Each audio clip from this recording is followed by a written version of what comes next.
To inviting me to this really interesting symposium instruction course on doses. I'm now going to talk about, as Dr. Mukesh said, the less exciting part of ptosis surgery. The thing with any surgery is that if we are a surgeon, we are going to have complications, but we just hope that all the complications don't happen to us, and we can also learn from other people's complications.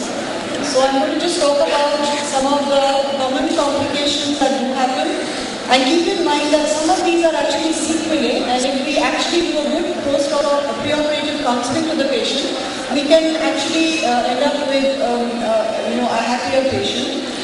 Late life is definitely a sequelae, and it is more with large dissections, these surgeries and with sling surgeries, most of all in the first week.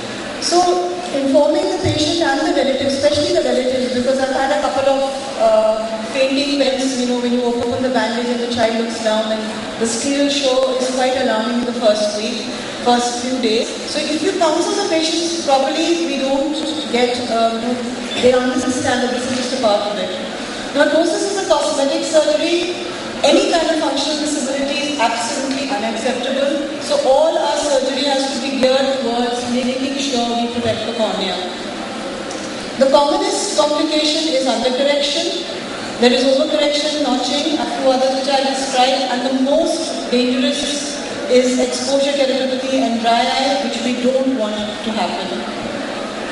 So coming to undercorrection, which is the most common, we need to distinguish it from edema, post-op edema, usually seen in moderate to severe ptosis with a poor LPS action. So why do we get undercorrection?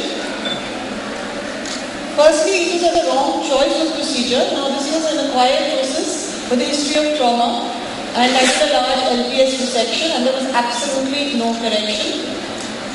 And in retrospect, I should have chosen a sling procedure, which is what was done, and there was a good correction. Being an acquired ptosis, I had thought that I would be able to give an improvement with an LPS resection, but that was a wrong choice of procedure. And in another procedure, this was a recurrent senile ptosis of the left eye, and I did a silicone sling. And I found that on lifting the brow, it is undercorrected, but on lifting the brow, and when he uses his frontalis, he is able to get a better correction. So we could have combined it with brow plexi so that the patient had a better result and didn't have to use his frontalis as much. Now, undercorrection, how do we prevent it? We've had a series of very nice talks in which it has been described how best to do the surgery. One of the most important points is to decide if it is congenital or acquired. A congenital trophic levator will behave in one way, and an acquired normal levator will behave in another. So very important for us to decide is it congenital or acquired. And the palpebral aperture and down gaze is a very good way of figuring that out. The amount of ptosis and LPS action, very important on deciding your surgery. The other, the technique. Now we've again had very good descriptions of technique. So I just highlight one point that you must identify the LPS correctly, and Dr. Bithairia and Dr. Neelam have very nicely shown us how to identify the LPS. The pad of fat, which you can see down there, can I have a pointer please? The pad of fat is the most important landmark, and the LPS will be below the pad of fat. Often we end up just plicating or dissecting the orbital septum without seeing the fat. So we must look at the pad of fat. The amount of resection, there are various tables, but I think each surgeon then finally decides what works well in their hands. So there is no hard and fast rule on what is the amount, how not to get an undercorrection. Congenitally, we leave it at the wilbus. Acquired, leave it a millimeter, 0.51 mm below, because the acquired do tend to lift up in the post-op period. Undercorrection due to slippage and breakage of sling, as Dr. Usha just said, it does happen sometimes, and we could see the sling over there, and the surgery needed to be done. So you do have to be careful in the sling surgery so to not actually pass your suture through the silicone rod. Now, how do we manage the undercorrection? We must realize in every surgery that there is going to be more leg lag and lag of thanos. And if it's a resection, you must remember that this is already a once resected levator. There is a chance of overcorrection if you do too enthusiastic resection. In the sling, one of the problems is if it is a re-surgery, this was a child who had a sling procedure done earlier, there is some amount of soft tissue drag, difficult to pass your needle, so the child has ended up with a slight notch. So when you're passing as a re-surgery, if you're doing a sling, you need to be careful, try to avoid the areas of fibrosis. Overcorrection is very rare in congenital and more chances in acquired, which is unpredictable. However, there are some cases you have to distinguish it from the apparent overcorrection. In the earlier post-op, which in a congenital, it will go up, but it does come down in 6 to 8 weeks. So don't be in a hurry to diagnose an overcorrection. The management, if there is an overcorrection, is massage over the spatula, early suture removal. Traction sutures work very well. Just 240 sutures, if you keep there under traction for a week or 2 weeks, that works very well and it can prevent overcorrection. And then you have some cases where this patient definitely had a real overcorrection. We gave him traction sutures and ultimately now his left eye is good, but he feels that he's got a ptosis in the right eye. So this is a different kind of a complication where you haven't achieved symmetry, though the correction of the left eye seems to be perfect, but you don't achieve symmetry, the patient is not going to be happy.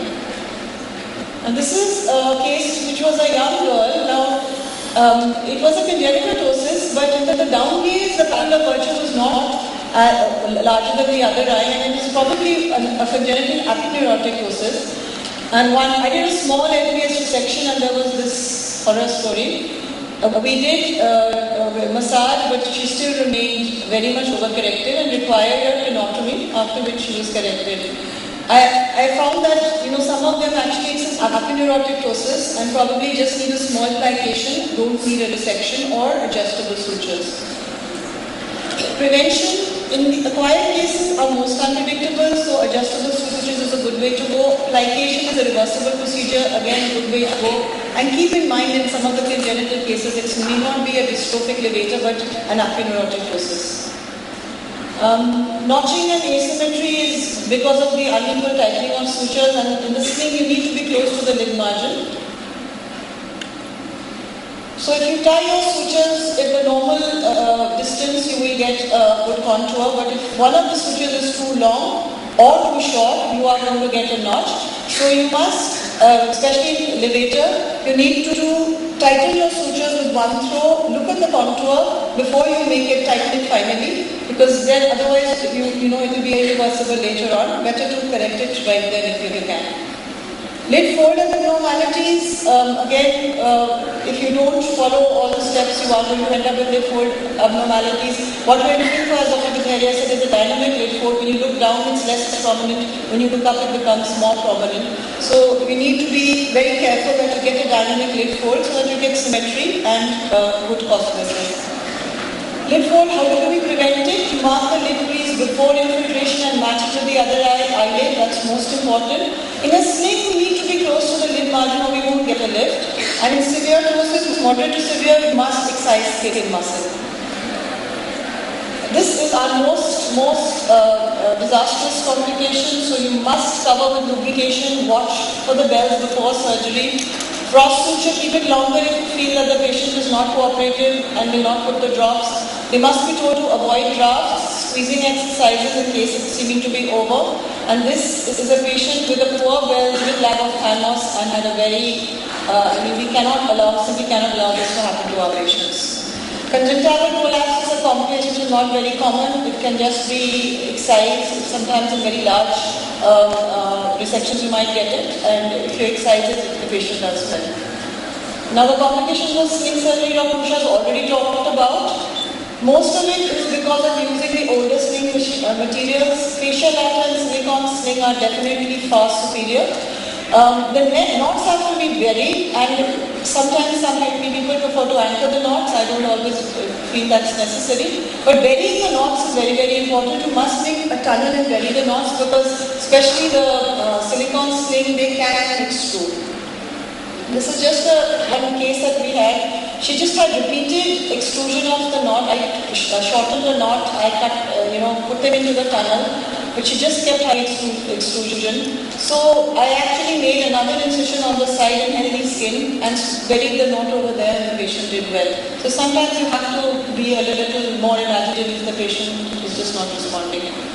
So just to summarize, the complications of ptosis surgery: prevention is by careful pre-op evaluation, planning surgery beforehand, do a meticulous surgery, and please monitor post-op. Nowadays we have all daycare surgeries, the patients don't always come to follow up, so we must have just 1 minute now. Half a minute. So we must make sure that we are either following up the patient or they are putting the drops properly.